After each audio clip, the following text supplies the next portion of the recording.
Hello, our friends, Evolutionary Energy Arts family. Hello there. Welcome back.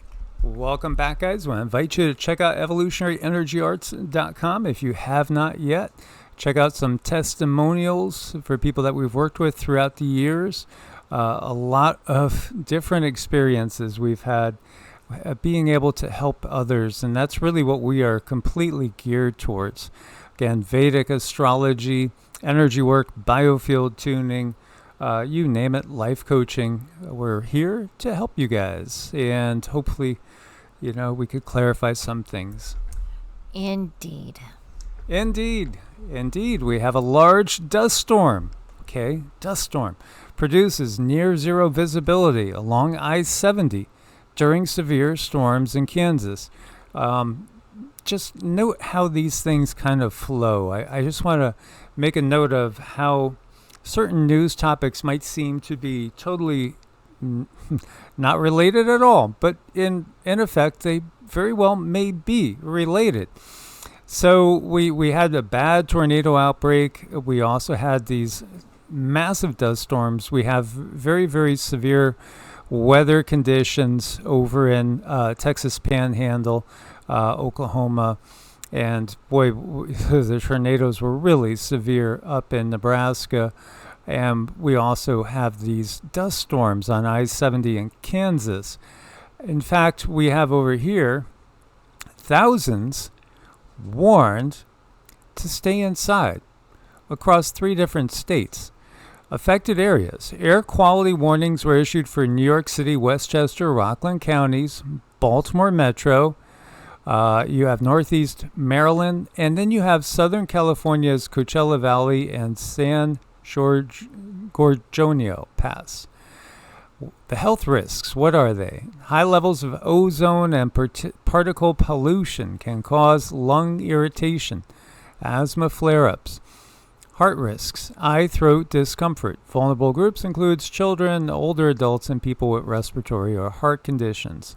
Precautions, residents are advised to stay indoors, limit outdoor activities during peak hours, use air purifiers or AC, and reduce pollution by carpooling or avoiding gas-powered equipment. So again, multiple states in various areas. You see here, tri-state area that I grew up in as a kid. Again, New York City, Westchester, Rockland County. Again, why are we finding the air so polluted? Well, it's our modern way of life, right? And this is part of the big push to help mitigate climate change and its effects. Boy, it kills me to even say that term. Doesn't it? Because there's certain connotations from different groups. Totally different and opposing thoughts on that. Atmospheric fungal spore injections. Wait a minute. Atmospheric fungal spore injections. A promising breakthrough for challenging the impacts of climate change through cloud seeding and weather modification. This was from 3rd of October 2024. And it's an abstract talking about, again, putting certain type of spores up in the air. Well, I automatically equate spores with allergies and trouble breathing. Do you get the circle there? Again, when you had like a dust storm, can you imagine all the stuff that gets kicked up in the air? Now, we're still seeing all these lines up in the sky, which tell us that there's geomodification, there's weather control, weather modification programs still well underway. We know this. It's been declassified. And now they're talking openly also about putting various fungal spores. Well, fungal spores in some cases could be deadly, I'm just saying. And it depends on, again, what group we're talking about to a degree. If somebody's immune compromised, and I do think a large part of the world is immune compromised at this point in time, just saying, it's part of the toxicity of everything in this world that we're always encountered with. This one is from the 2nd of October 2025. Locally emitted fungal spores serve as high temperature ice nucleating particles in the European subarctic. This is a very technical paper, again, going into possible uses for fungal spores. I just can't help think and equate fungal spores with allergies and diseases and the potential for that type of thing to happen or be increased if we release them. Of course, it depends on what type of fungus are we talking about.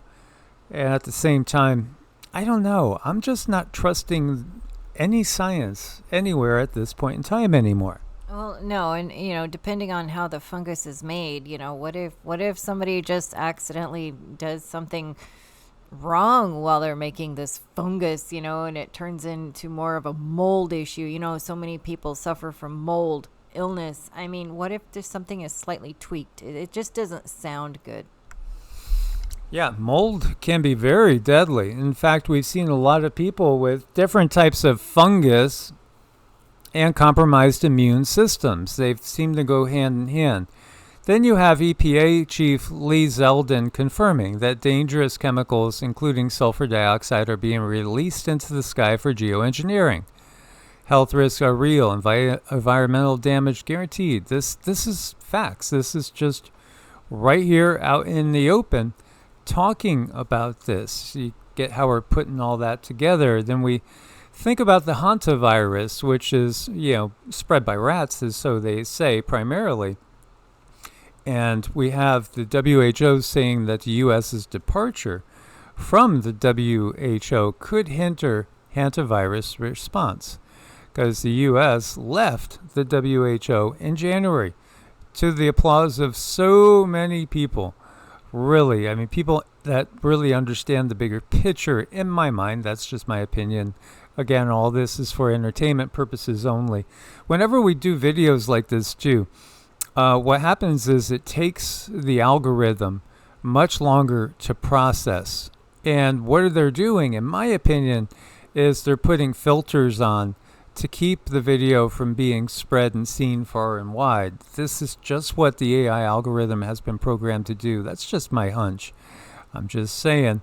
But we had that deadly hantavirus outbreak aboard a Dutch-operated cruise ship with passengers of 23 nationalities.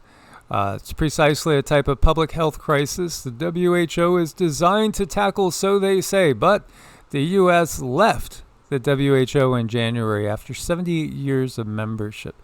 And again, I am glad that we did. I think there's still so much more that we can do to improve, truly, the healthcare system. Not the death care system, as Cindy loves to call it, but the healthcare system. Don't you remember this? The final autopsy results on Gene Hackman and his wife, Betsy Arakawa, reveal complex health issues. And she died of hantavirus in their New Mexico home. I think they were living in New Mexico, if I remember right. Remember, we talked about this at length before.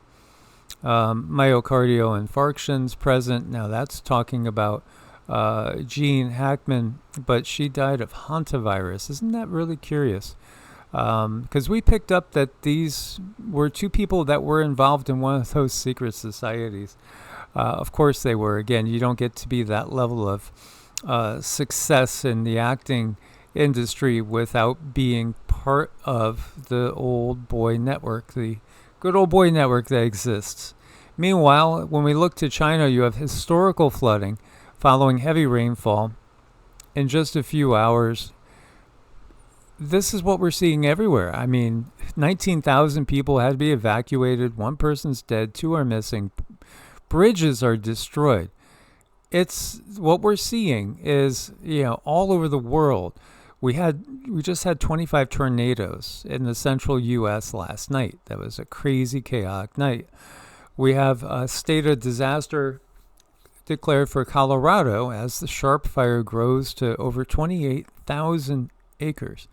If we're doing all this weather modification, wouldn't you think we would have, knocked out the problem of these gigantic wildfires that keep popping up? It doesn't seem like the weather modification's working. Meanwhile, also in China, just to show again, it's the people all over the world that are all suffering. 13 buildings collapsed and 2 people died after a 5.2 earthquake. That's small, relatively small. It's unusual to see 13 buildings collapse on a 5.2 quake. it really, really makes me wonder, was this much higher, or was there some sort of technology involved? Is this some sort of earthquake weapon? To take out 13 billions on a 5.2? They evacuate over 7,000 residents. This is kind of crazy to comprehend, but these are the times that we're in. You know, if we look to the politicians, their nose are always growing, but something tells me you could trust this guy more than you could trust politicians. Oh, for sure. He's just a cutie pants. Yeah, again, I don't think this is Mother Nature, what we're seeing. Not yet. I think Mother Nature is going to cleanse and wash away the system. And I do think the sun will emit much bigger flares that might end up frying much of these electronics, which ultimately may be a blessing for the planet overall. But, again, right now, I think there's a lot of technology in play. That's just my hunch. Indeed.